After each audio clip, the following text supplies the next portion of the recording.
Ay jireenya biyya ormaa ilma namaatiif jettee lubbuu ishee dabarsite. Ilmi namaa sa'aatii kana keessatti eenyumti illee yoo ta'e hin amana. Ilma namaatiif jettanii lubbuu keessan hin balleessinaa. Ilmi namaa namiidha jettanii lubbuu keessan hin balleessinaa. Adaraa keessan. Ashamaa akkam jirtu hordoftoota koo nagaa keessanii fayyaadhaa inni nagaa kooti galataa waaqayyo. Waan baay'ee nama gaddisiisu dhugaa waaqa waan hedduu nama gaddisiisa. Jireenya addunyaa tanaa hanganumaas sekondiif daqiiqatti kan wal biraa dhabamnuuf wal nyaannee wal jibbine waan hamaa walirratti yaadna. Obboleettii keenya tokko dhugaa dubbachuuf baay'ee garaa nama nyaatti. Osoo nyaatteen quufin odoo kaatteen quufin osoo kan hojjette nyaatteen hin nyaatin biyya ormaa keessatti lubbuun ishee darbe jechuudha. Isheenis akkuma beekamu mucayyoo kana anillee miidiyaa irratti hin beeka malee keessan hin beeku. Foolollee walirraa hin qabnu garuu gara tuttukiitti nan beeka ture. Mucayyoon kun Beeruutii gara Dubaayii dabarte. Mucayyoon kun erga gara Dubaayii dabarte yaa haadhaaf takkittiidha mucayyoon kun. Warra isheetii fi mucayyoo takkittiidha. Akka shamarran keessaa ishee takkittii qabu jechuudha. Shamara takkittii qabu jechuudha. Haati isheellee kan qabdu jechuudha. Garuu obboleettiin keenya kun har'a lubbuudhaan nu bira hin jirtu. Lubbuun ishee darbee jira. Sababiin inni darbes akka ijoolleen miidiyaa irratti illee oofaa jiranii yookiin immoo namoonni isheetti dhiyaatanii viidiyoo isiniif maxxansa jechuudha. Viidiyoo ishee kan dhaggeeffattu isiniif maxxansa jechuudha.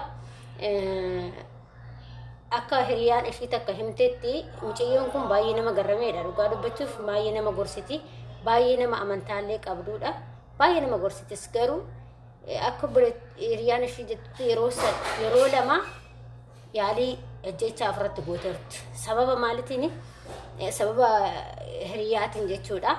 Hiriyaan kun kan dhiiraa ta'e kan shamaraa ta'e agamma addaan hin baafanne garuu namni sun itti fayyadamee ishii miidhee ture jechuudha. Yeroo lama ajjechaa yaalii ofirratti gooteetti baatee turte garuu yeroo sadaffaa kanarratti immoo lubbuun ishii darbe jechuudha. Sababa maaliitiif? Sababa namaatiin lubbuun ishii darbe jechuudha. Hedduu nama gaddisiisa. Ilma namaa yoo gasii miidhullee ta'e lubbuma keessa irratti hin faradina. Dhugaa rabbii obboleewwan koo maaliif jireenya addunyaa gabaabduudha. Gabaabduma tanarratti haga jiranitti namarraa fagaadhu jiraadhu malee hiriyaa sin baafate hiriyaa gantuuni si kuffisti. Si cabsiti lubbuu teeti akkanarratti irratti fudhatti garuu hiriyaa gaariin immoo tulluu taatee sitti mul'atte jechuudha. Hiriyaan hin jira. Hiriyaan gaariin fi badduun garagaraatti jira jechuudha. Garuu hunduma namaatiin hiriyaadhaan jedhina. Kan ishii galaafate amma lubbuu mucayyoo kana kan galaafate hiriyaadha jechuudha. Hiriyaatu ishii miidhe. Ani garuu hiriyaa sun kan dhiiraa ta'e kan shamarranii ta'e hin beeku jechuudha. Hiriyaatu ishii miidhe baay'ee miidhamtee chaalenjii hedduu dabarsitee jirti jedhamee jira. Akka obbolee hiriyaan ishee ibsitetti jechuudha. Viidiyoo hiriyaan ishee ibsite isa lammaffaa irratti isinii fida jechuudha. Dhugaa baay'ee nama gaddisiisa jechuudha. Hedduu nama gaddisiisa. Waanuma tanaan dura argitee hin beekne argite jechuudha. Bakka baay'ee si gaddisiisa jechuudha. Maaliif nama gaafa ati hiriyaa kooti jettee rakkina hundatti mattee itti madaxxee gaafa akkana si godhu immoo abdii si kutachiisa jechuudha. Abdii si kutachiisa maaliif lubbuu kee irratti si farachiisa jechuudha. Har'a mucayyoon kun lubbuudhaan hin jirtu. Lubbuun ishee darbee jira. Lubbuu ishee kanaaf dabarsite kaleessa jedhamee jira. Miidiyaa irratti baay'ee farfamaa jira. Baay'ee mucayyoo garrameedha. Baay'ee garramee wayiiti. Baay'ee nama gaariidha. Garuu mucayyoon tun yeroo baay'ee hin boochi.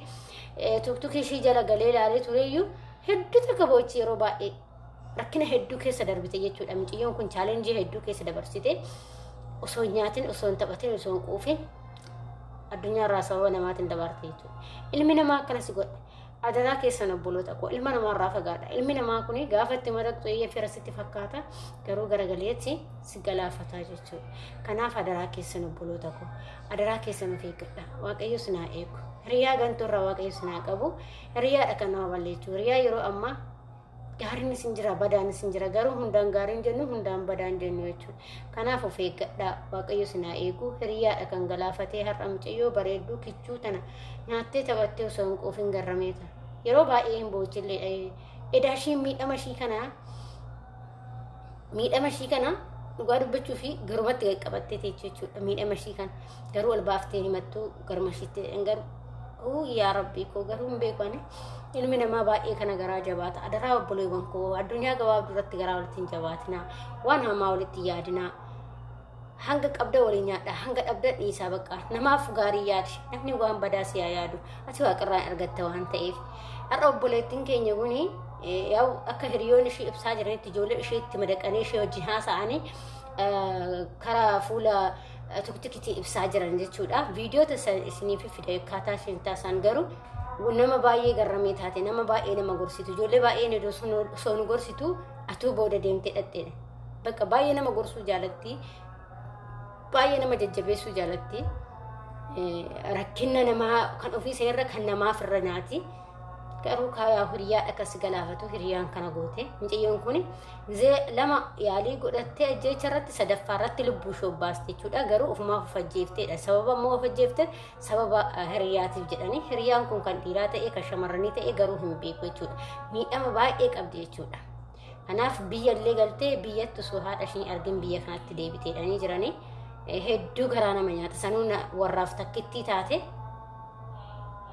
garabbi hedduu nama gaddisiisa dhugaa obboleewwan koo hamaa walirratti yaadina hiriyaa kee irratti hamaa yaadi obboleessa kee irratti hamaa yaadi obboleetti kee irratti hamaa yaadi cilaata keetu yoo ta'e hamaa irratti yaadi inni sirratti haa yaadu malee maaliif beektaa namni namarratti hamaa yaadu boru ofii isaatiillee garagalee inni argata waaqa isaa jechuudha kana ati gaafa namaa birattis gaarii taatee namaa gaarii yaaddee waan gaarii yaadde waaqayyo irraallee waan gaarii argatte jechuudha obboleetti keenya waaqayyooni mirga qulqullootaan nuufaa boqachiisu akkasuma maatii firoottan haadha isheettis waaqayyooni jajjabina haa kennuufi dhugaa rabbii hedduu takkana bakka intala taphattu intala ani yuutuubii ishee ilaalee jedhu bakka tafsaadha ganuma hin jirraantu sobaa hin jedha bakka isa har'a osuma waliin amma isinitti haasa'u boru dhabamuu danda'an beekamu kun hojii waaqayyooti waan ta'eef garuu bakka kan sababa si godhee lubbuu keessis baasu waan hedduudha waan ta'eef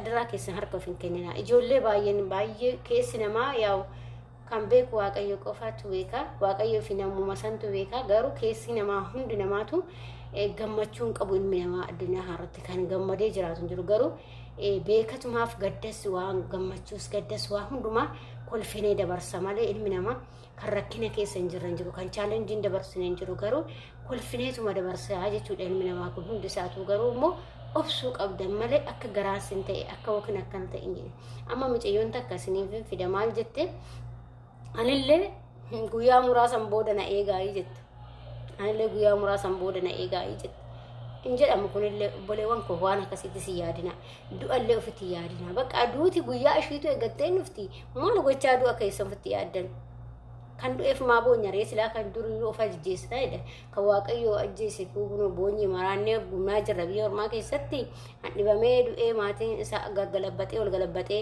yaaranii dadhabaniif gubannee kun of gubaa jirra maaliif ijoolleen osoo kichuu wantu nyaatanii quufi maaf du'a ofitti faraddan maal lubbuu keessa irratti faraddan lubbuun teetillee boqonnaa argattu gaafa chidhatte maaliif of ajjeestuusi ajjeechaaf irratti yaadina obboleewwan koo waanuma hundumaafuu jechuudha obsaan dabarsi guyyaa tokko isinii darbuu danda'a mira guyyaa tokko nuu darbuu danda'a qaqqabanneetuma buluu wayyaa du'a soo ta'e guyyaa ishee eeggattee dhufti guyyaa dhufte san immoo deemu bakka ilmi nuti dhalachuun keenya guyyaa duunu garuu ofii of ajjeesu fi namni si ajjeesuun bakka keessattuu lubbuu ta'e ofii keetii of hin ajjeesin namni illee si ajjeesu ofii keetii of ajjeesin irratti farade harka keetii lubbuu kee hin baase lubbuu kana waaqayyotu nu baase waaqayyotu baasa bakka isatti nu uumeessatu baasa bakka kanaaf adaraa keessaniin jedha obboleetti keenya waaqayyoon lubbuu kee amaaru maatii keetiif jajjabinaa kee adaraa keessan obboloota koo hedduu nama gaddisiisa dhugaa rabbi hedduu akkana gaddisiisa gamma hedduuti mucayyoo kanaa jechuudha